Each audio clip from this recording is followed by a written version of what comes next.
Hey, what's up, everyone? And welcome you to another episode of Here's What I Think with your host, Charles DeBancy, where we discuss everything from current events, economics, politics, and how it all shapes business and life. And today we have a pretty serious show. Today we're going to be talking about the U.S. presidential election once more. As you guys know, the election is pretty much less than a month away. I'm sure a lot of you are eager to go out there and cast your ballot and vote for the candidate of your choice. But what you also know is that it's a very close race. It's a very close race. And basically, this race had come down to about 6 or 7 battleground states. Those states were Georgia, Pennsylvania, Wisconsin, Michigan, Nevada, North Carolina.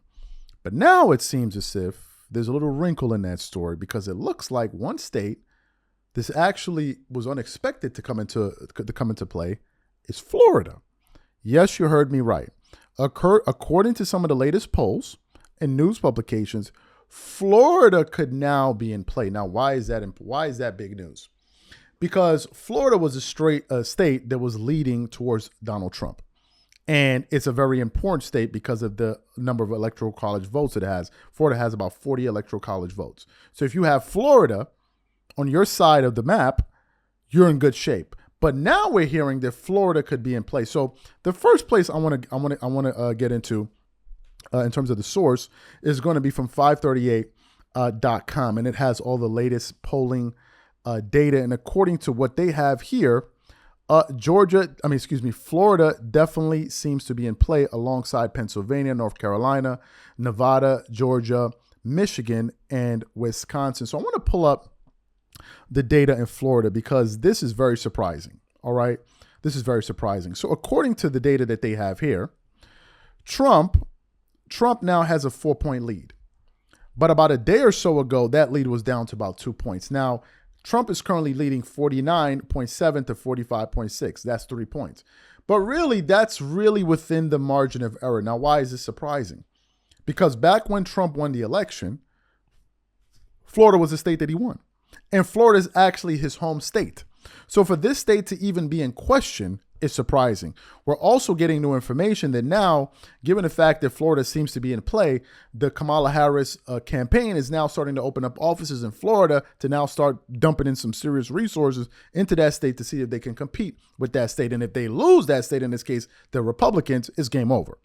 Right? Because going into their projections, I don't think they had Florida as one of the states that they could possibly lose. But this current poll is saying now that Donald Trump has a 4-point edge. As of yesterday, it was about 3 points. Now, I also want to read from the New York Post. Some of you may think they're a credible source or not. I don't know. I just want to read what they said. It says, is Florida in play, or is it fool's gold for Democrats?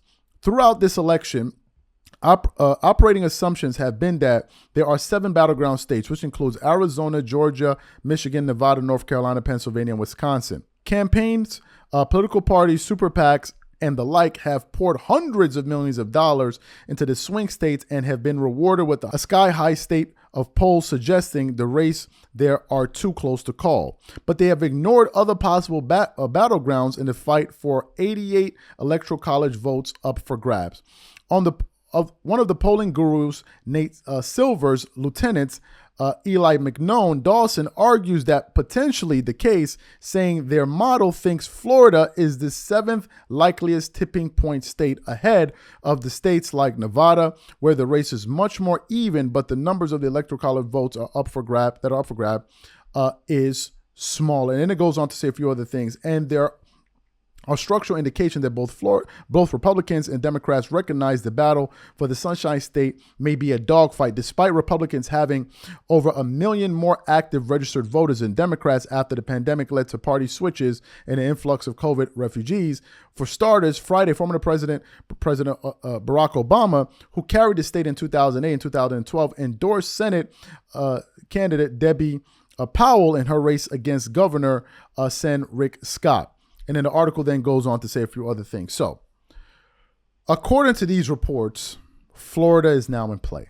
Now, what do I think is going to happen? Do I think that Donald Trump or the Republicans are going to lose Florida? I don't think so. I don't think that they will. I think that Donald Trump and the Republicans are going to be able to hold on to Florida.